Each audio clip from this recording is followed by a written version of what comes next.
Hello 11th class. Today we start second chapter Basic Accounting Terms. इस chapter में हम accounting की कई सारी टर्मिनोलॉजी को रीड करने वाले हैं कि अकाउंटिंग में जो यूज़ होने वाले टर्म हैं, जो कई सारे मीनिंग हैं, उनका मतलब समझने वाले हैं कि वो हैं क्या और उनका क्या सेंस होता है। इस चैप्टर में पूरे में बस यही है। तो in business various accounting terms are used. It is necessary to understand these terms as they are part of standard accounting terminology. यानी कि जो हमारी स्टैंडर्ड अकाउंटिंग टर्मिनोलॉजी है उसमें जो टर्म्स यूज़ होते हैं उन टर्म्स का मीनिंग हमें आना चाहिए. So let us start. तो स्टूडेंट्स, सबसे पहला टर्म है बिजनेस ट्रांजैक्शन. बिजनेस ट्रांजैक्शन का मीन्स क्या होता है? बिजनेस ट्रांजैक्शंस जो होते हैं वो टू टाइप्स के होते हैं. फर्स्ट होता है financial business transactions and second होता है नॉन फाइनेंशियल बिजनेस ट्रांजैक्शंस. तो अकाउंटिंग पॉइंट ऑफ व्यू से हमें नॉन फाइनेंशियल बिजनेस ट्रांजैक्शन को ध्यान में नहीं रखना है, इन्हें कंसीडर नहीं करना होता. हमें केवल फाइनेंशियल बिजनेस ट्रांजैक्शन को कंसीडर करना होता है. अब जो बिजनेस ट्रांजैक्शन होते हैं, जो बिजनेस ट्रांजैक्शंस होते हैं वो जो फाइनेंशियल वाले हैं, फाइनेंशियल वाले, उनके रिजल्ट को हम क्या बोलते हैं? इवेंट्स. तो एक बिजनेस ऑर्गेनाइजेशन में जो ट्रांजैक्शन होते हैं वो ओनली फाइनेंशियल होते हैं और फाइनेंशियल ट्रांजैक्शन के से बाद उनका जो रिजल्ट निकलता है वो उनकी इवेंट्स होती है. तो इनकी रिकॉर्डिंग का काम ही हमें यहाँ पे बिजनेस ट्रांजैक्शन में ध्यान रखना होता है. अब बिजनेस ट्रांजैक्शन में क्या क्या होगा? जैसे suppose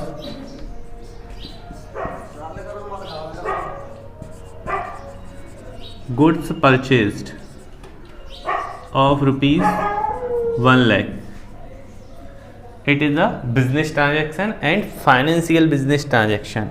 Second, qualification of employee is also business transaction but not is financial transaction because only financial transaction are considered.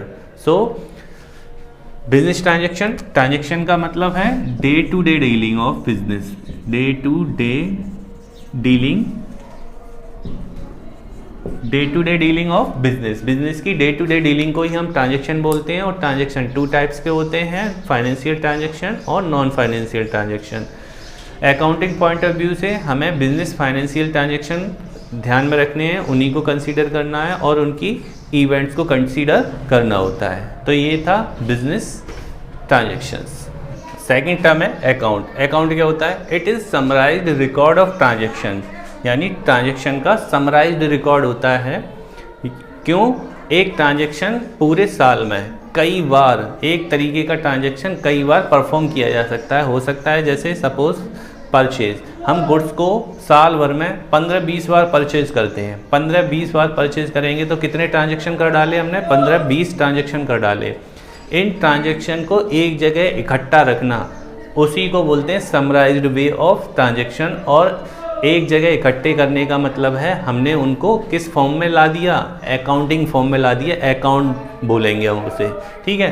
तो अकाउंट क्या होते हैं? It is a summarised record of transactions. Transactions के समराइज्ड रिकॉर्ड को हम account बोलते हैं. Relating to a particular head at one place. Particular head का मतलब जैसे कि क्रेडिट परचेज यानी उधार खरीद, और कैश परचेज यानी कि नगद खरीदा हुआ माल हम किस अकाउंट में पोस्ट करेंगे? परचेज अकाउंट में. तो ये हो गया हमारा पार्टिकुलर हेड. पार्टिकुलर हेड क्या है? हमारा परचेज अकाउंट. उसे हमने एक जगह पे रखा है, ठीक है ना. और क्रेडिट परचेज और कैश परचेज यानी गुड्स की क्रेडिट परचेज को और कैश परचेज को हमें पार्टिकुलर हेड में रखना है. इसी को हम अकाउंट बोलते हैं. तो अकाउंट क्या है? It is a summarised record of transaction relating to a particular head at one place. Okay guys. Second thing है कैपिटल. कैपिटल क्या होती है? ये वो अमाउंट होती है जो एक ओनर अपनी बिजनेस फर्म में इन्वेस्ट करता है, एक ओनर, एक पार्टनर जो अपनी बिजनेस फर्म में इन्वेस्ट करता है, तो it is the amount invested bye the proprietor और अ पार्टनर। किसी प्रोपराइटर द्वारा या पार्टनर द्वारा किसी बिजनेस में अमाउंट को इन्वेस्ट करना ही क्या बोला जाता है? कैपिटल। अब ये कैपिटल कैसी होती है? It may be in the form of money और assets having a monetary value. यानी जो कैपिटल इन्वेस्ट की जाती है वो मनी की फॉर्म में भी इन्वेस्ट हो सकती है या असेट्स की फॉर्म में भी इन्वेस्ट हो सकती है, और असेट्स की कोई मॉनिटरी वैल्यू होगी, उस वैल्यू में इस असेट्स को बिजनेस में इन्वेस्ट किया जाएगा। तो याद रखेंगे कैपिटल क्या होती है? Capital it is the investment of the proprietor और partner in the form of money और assets in the monetary value. Okay guys, it is a liability of the business towards its proprietor. यानी ये business की liability होती है, किसके against में? Proprietor के अगेंस्ट में। तो याद रखना आप ये वाली बात, ये लायबिलिटी है। किसकी लायबिलिटी है? ये बिजनेस की लायबिलिटी है टुवर्ड्स द प्रोपराइटर, प्रोपराइटर के टुवर्ड्स में। नेक्स्ट है कैपिटल को अदर नेम से भी जानते हैं। कैपिटल को ओनर्स इक्विटी भी बोलते हैं, नेट वर्थ भी बोलते हैं और इंटरनल लायबिलिटीज भी बोलते हैं। ओके गाइज, अब ये इंटरनल लायबिलिटी कैसे फाइंड आउट की जाती है? इंटरनल लायबिलिटी का फॉर्मूला होता है इक्वल टू होता है total assets minus outside liability. Total assets में से आउटसाइड लायबिलिटी माइनस कर देंगे तो आपको क्या पता चल जाएगा? कैपिटल पता चल जाएगी। कैपिटल यानी नेट वर्थ पता चल जाएगी, ओनर्स इक्विटी पता चल जाएगी, इंटरनल लायबिलिटी पता चल जाएगी। क्यों? इसका मीन ही एक ही है। तो कैपिटल समझ में आया?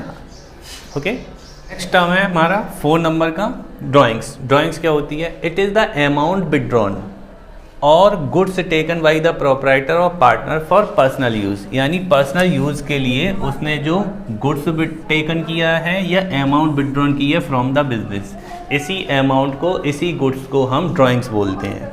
और जो गुड्स एक प्रोपराइटर या पार्टनर पर्सनल यूज़ के लिए टेकन करता है तो उस गुड्स की जो कॉस्ट लगती है वो परचेज कॉस्ट पे लगता है, ना कि सेल वैल्यू पे। ओके, इसको जिस अकाउंट में हम पोस्ट करते हैं वो होता है हमारा ड्राइंग्स अकाउंट। ठीक है, और बैलेंस शीट जब बनाते हैं तो इस ड्राइंग्स को बैलेंस शीट में कैपिटल में से डिडक्ट कर दिया जाता है, माइनस कर दिया जाता है पार्टनर की कैपिटल में से या प्रोपराइटर की कैपिटल में से। तो ड्राइंग्स क्या होती है? ड्राइंग्स एक अमाउंट है जो विड्रॉन की गई है या गुड्स टेकन किया गया है पार्टनर ने या प्रोपराइटर ने पर्सनल यूज़ के लिए। तो बिजनेस से पर्सनल यूज़ के लिए पार्टनर या प्रोपराइटर जो भी कुछ विड्रॉ करें, जो भी अमाउंट विड्रॉ करें, जो भी गुड्स टेकन करें, उसी को हम क्या बोलते हैं? ड्राइंग्स बोलते हैं। और इसके लिए हम कौन सा अकाउंट ओपन करते हैं? ड्राइंग्स अकाउंट ओपन करते हैं और बैलेंस शीट में इसे कैपिटल में से माइनस कर दिया जाता है। Now the student, next basic accounting terms है लायबिलिटीज़। लायबिलिटीज़ क्या होती है? It is the amount owned by the business. यानी ये वो अमाउंट है जो बिजनेस ने ओन कर रखी है, ले रखी है किसी से।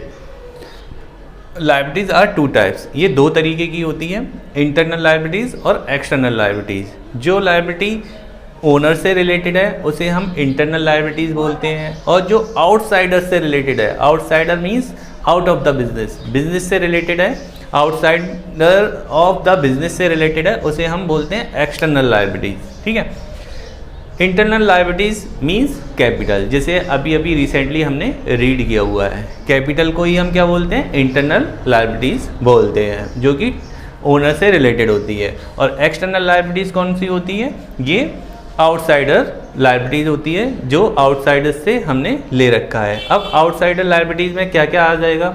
यानी कि एक्सटर्नल लायबिलिटीज़ कौन कौन सी हो सकती है? ये हो सकती है जैसे लोन ले लिया हमने, फर्म से लोन ले लिया, या किसी बिजनेस ऑर्गेनाइजेशन से लोन ले लिया, या बैंक से लोन ले लिया, या फाइनेंशियल इंस्टीट्यूशन से लोन टेकन कर रखा है वो, या लॉन्ग टर्म बोरोइंग्स, हमने लंबे समय के लिए किसी से पैसा उधार ले रखा है। ठीक है, तो एक्सटर्नल लायबिलिटीज़ क्या होती है? वो लायबिलिटी जिसका हमने आउटसाइडर ऑफ द बिजनेस से टेक कर रखा है। ये 2 तरीके की होती है, यानी एक्सटर्नल लायबिलिटीज़ के भी 2 पार्ट्स हैं, non current liabilities and current liabilities. Non current liabilities और करेंट लायबिलिटीज़ में क्या डिफरेंस होता है? जो मोर देन 12 मंथ्स हो, जो साल वर्ष से ज़्यादा के लिए आपने ले रखा है, किसी से लोन वगैरह कुछ भी ले रखा है मोर देन 12 मंथ्स, वो होती है आपकी नॉन करेंट लायबिलिटीज। और जो विद इन 12 मंथ्स है, with in 12 months of accounting period, वो होती है आपकी करेंट लायबिलिटीज। तो याद रखेंगे लायबिलिटीज दो तरीके की होती है। लायबिलिटीज वो अमाउंट होती है जो बिजनेस ने ओन कर रखी है, ये 2 टाइप्स की होती है, इंटरनल और एक्सटर्नल। इंटरनल लायबिलिटीज किससे रिलेटेड होती है? ओनर से रिलेटेड होती है। और एक्सटर्नल लायबिलिटी किससे रिलेटेड होती है? आउटसाइडर से। एक्सटर्नल लायबिलिटीज दो तरीके की होती है, नॉन करेंट लायबिलिटीज और करेंट लायबिलिटीज। जो लायबिलिटीज़ 12 महीने से ज़्यादा की है, यानी एक अकाउंटिंग पीरियड से ज़्यादा के लिए हमने टेक कर रखा है किसी का पैसा, वो हमारी नॉन करेंट लायबिलिटीज़ है। और जिनका पेमेंट हमें विद इन 12 मंथ्स ही करना है, जिनका पेमेंट हमें 12 मंथ्स विद इन 12 मंथ्स करना है, वो हमारी करेंट लायबिलिटीज़ है। और जिनका पेमेंट हमें एक्सटर्नल मींस कहने का 12 महीने से ज़्यादा के टाइम के लिए ले रखा है, तो उनका पेमेंट भी हम ज़्यादा टाइम बाद ही करेंगे, 12 मंथ से ज़्यादा टाइम लेंगे पेमेंट करने का, तो वो होती है हमारी नॉन करेंट लायबिलिटी। हमारा नेक्स्ट टर्म है assets. Assets are the property owned by the business. Assets क्या हैं? प्रॉपर्टी होती हैं जिन्हें बिजनेस ने ले रखा है। Anything which will enable the firm to get cash, यानी कोई भी ऐसी चीज़ जो बिजनेस को इनेबल करे कैश को गेट कराने में। और एन इकोनॉमिक बेनिफिट, अगर कैश गेट नहीं हो रहा तो कोई ना कोई इकोनॉमिक बेनिफिट गेट होना चाहिए इन द फ्यूचर।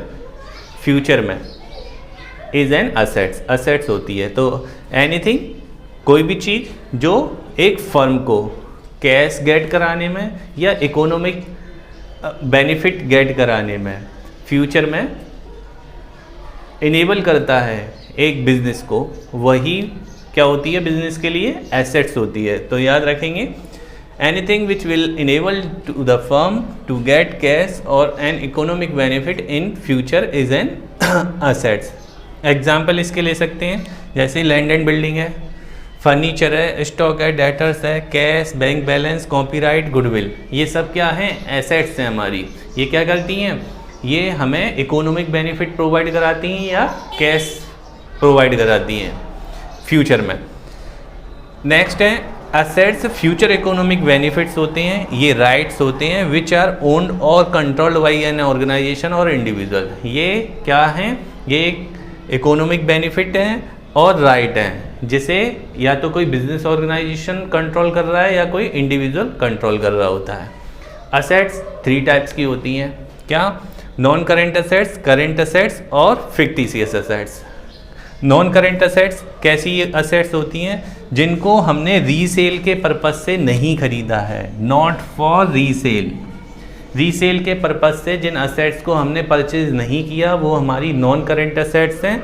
और इन्हें हमने या तो इन्वेस्टमेंट के पर्पस से खरीद रखा है या बिजनेस को फैसिलिटेट करने के पर्पस से खरीद रखा है, यानी जो assets as an investment purchase की गई हैं या बिजनेस को फैसिलिटेट करने के लिए परचेज की गई हैं, नॉन करेंट असेट्स होती हैं। ये भी 2 तरीके की होती हैं, टेंजिबल एंड इनटेंजिबल, यानी वे असेट्स जिन्हें हम देख व छू सकते हैं वो टेंजिबल असेट्स होती हैं, और जिन असेट्स को हम देख व छू नहीं सकते वो हमारी इनटेंजिबल असेट्स होती हैं, जैसे कि गुडविल, कॉपीराइट, ये इनटेंजिबल असेट्स हैं। हम land and building, furniture, stock, debtors, cash, bank balance, ये हमारी क्या है? टेंजिबल असेट्स हैं, हमें इन्हें देख व छू सकते हैं। ठीक है, तो नॉन करेंट असेट्स 2 तरीके की होती हैं एक टेंजिबल असेट्स होती हैं, एक इनटेंजिबल असेट्स होती हैं, जिनको हमने सेल के पर्पस से परचेज नहीं किया है, या तो हमने इन्हें इन्वेस्टमेंट के पर्पस से परचेज किया है या बिजनेस को फैसिलिटेट करने के पर्पस से परचेज किया है। नेक्स्ट है करेंट असेट्स। करेंट असेट्स इनको हमने क्यों हेल्ड कर रखा है? एक बिजनेस इनको हेल्ड करता है किस लिए? ताकि हम उन्हें ये कन्वर्ट करा सके कैश में, यानी जिन असेट्स को कैश में कन्वर्ट के लिए हमने हेल्ड कर रखा है, एक बिजनेस ऑर्गेनाइजेशन ने हेल्ड कर रखा है for the purpose of converting into the cash with in a short period. ये शॉर्ट पीरियड कितना है मंथ्स का होता है? 12 मंथ्स का। ये जो शॉर्ट पीरियड होता है 12 मंथ्स का होता है। तो 12 मंथ्स के अंडर में किसी असेट्स को हमने कैश में कन्वर्ट कराने के लिए हेल्ड कर रखा है, that is called current assets. ये करेंट असेट्स कौन सी हो सकती हैं? कैश बैलेंस हो सकता है, डेटर्स हो सकते हैं, BR हो सकता है, ये इस तरीके की करेंट असेट्स होती हैं। नेक्स्ट है फिक्टिशियस असेट्स। फिक्टिशियस असेट्स ना तो टेंजिबल असेट्स होती हैं ना इंटेंजिबल असेट्स होती हैं, ना ये करेंट है या नॉन करेंट है, ये तो बस एक बिजनेस लॉस होते हैं जिनको हमने रिटन ऑफ नहीं किया है। तो ये बाकी में कोई असेट्स नहीं है, इसलिए हमने इनका नाम फिक्टिशियस असेट्स रख रखा है। और ये क्या होते हैं? ये लॉस होते हैं जिनको अभी तक रिटन ऑफ नहीं किया गया है, यानी कि जिनको अभी तक हमने ख़त्म नहीं किया है, जिनको हम धीमे धीमे समाप्त कर रहे हैं, ख़त्म कर रहे हैं। तो unwritten of part of loss is called fictitious assets. तो ये थी एसेट्स। नेक्स्ट है सेवंथ, रिसीप्ट्स। ये हमारा बेसिक अकाउंटिंग टर्म का 7th पॉइंट है, रिसीप्ट्स। रिसीप्ट्स क्या होती हैं? It is the amount received और रिसीवेबल। ये वो अमाउंट है जो हमें रिसीव्ड हो चुकी हैं या होने वाली हैं फॉर सेलिंग असेट्स, गुड्स और सर्विस। यानी हमने किसी असेट्स को सेल किया है, गुड्स को सेल किया है या सर्विस को रेंडियर किया है। ऐसा करने से जो भी हमें कैश मिलना है या मिलने वाला है उसी को हम क्या बोलते हैं? रिसीप्ट्स बोलते हैं। यानी कि गुड्स की सेल से, असेट्स की सेल से या सर्विस को देने से जो अमाउंट आपको रिसीव्ड होनी है या रिसीव्ड होने वाली है, it is the amount received और receivable for selling of assets और गुड्स और सर्विसेज कॉल्ड रिसीप्ट्स। रिसीप्ट्स दो तरीके की होती हैं, एक रेवेन्यू रिसीप्ट्स होती है और एक कैपिटल रिसीप्ट्स होती है। Revenue receipts normal course of business होती है, मतलब कि बिजनेस को करेंगे, कुछ ना कुछ एक्शन लेंगे और उस एक्शन लेने से हमें जो मिलेगा वही हमारी रेवेन्यू रिसीप्ट्स होगी। जैसे मोस्टली बिजनेस किस लिए किया जाता है? गुड्स को। ज़्यादातर बिजनेस कैसे होते हैं? सेल और परचेज वाले होते हैं। गुड्स को सेल करने से जो मिलेगा वो हमारा नॉर्मल कोर्स ऑफ बिजनेस है, ठीक है। सर्विस प्रोवाइडर है, हम सर्विस प्रोवाइड करने से जो हमें मिलेगा वो हमारा क्या है? रेवेन्यू रिसीप्ट्स है। तो नॉर्मल कोर्स ऑफ बिजनेस से जो अमाउंट हमें रिसीव्ड होती है उसे रेवेन्यू रिसीप्ट बोलते हैं। एग्जाम्पल के तौर पे देख सकते हैं, गुड्स सेल करना, रेंडियरिंग ऑफ सर्विसेज करना, या हमने क्या करा कि बिजनेस की जो सेविंग्स थी उसको हमने FD कराया, और FD यानी फिक्स डिपॉजिट। फिक्स डिपॉजिट का मतलब बैंक में पैसा जमा करा दिया। बैंक में पैसा जमा करने के बाद हमें कुछ साल बाद हमें क्या मिलने लगी? ब्याज मिलने लगी, इंटरेस्ट मिलने लगी। ये इंटरेस्ट भी हमारी क्या हो जाएगी? रेवेन्यू रिसीप्ट हो जाएगी, ठीक है, क्योंकि ये नॉर्मल कोर्स ऑफ बिजनेस है। तो नॉर्मल कोर्स ऑफ बिजनेस से जो अमाउंट रिसीव्ड या रिसीवेबल होती है उसको हम रेवेन्यू रिसीप्ट बोलते हैं। अब आते हैं कैपिटल रिसीप्ट्स में। कैपिटल रिसीप्ट्स वो अमाउंट होती है जो रेवेन्यू इन नेचर नहीं होती है, यानी रेवेन्यू के नेचर वाली अमाउंट नहीं होती है, ठीक है। इसका एग्जांपल ले सकते हैं जैसे कि मशीन को बेच देना, या बिल्डिंग को बेच देना, या फर्नीचर को बेच देना, या इन्वेस्टमेंट की सोल्ड कर देना। आपके पास लॉन्ग टर्म के कोई इन्वेस्टमेंट थे, उनको सोल्ड करने से आपको कुछ अमाउंट मिल गई, ये क्या है? आपकी कैपिटल रिसीप्ट्स है, ठीक है। तो ये नॉर्मल कोर्स ऑफ बिजनेस नहीं होती है, ये नॉर्मल कोर्स ऑफ बिजनेस होती है। तो जो amount normal course of business होती हैं उनको हम रेवेन्यू रिसीप्ट्स बोलते हैं, और जो अमाउंट हमारी नॉर्मल कोर्स ऑफ बिजनेस नहीं होती है उनको हम कैपिटल रिसीप्ट्स बोलते हैं। ओके गाइज, ये था हमारा आज का। इसके बाद नेक्स्ट वीडियो में हम आगे के बेसिक टर्म्स को स्टडी करेंगे। Thank you guys.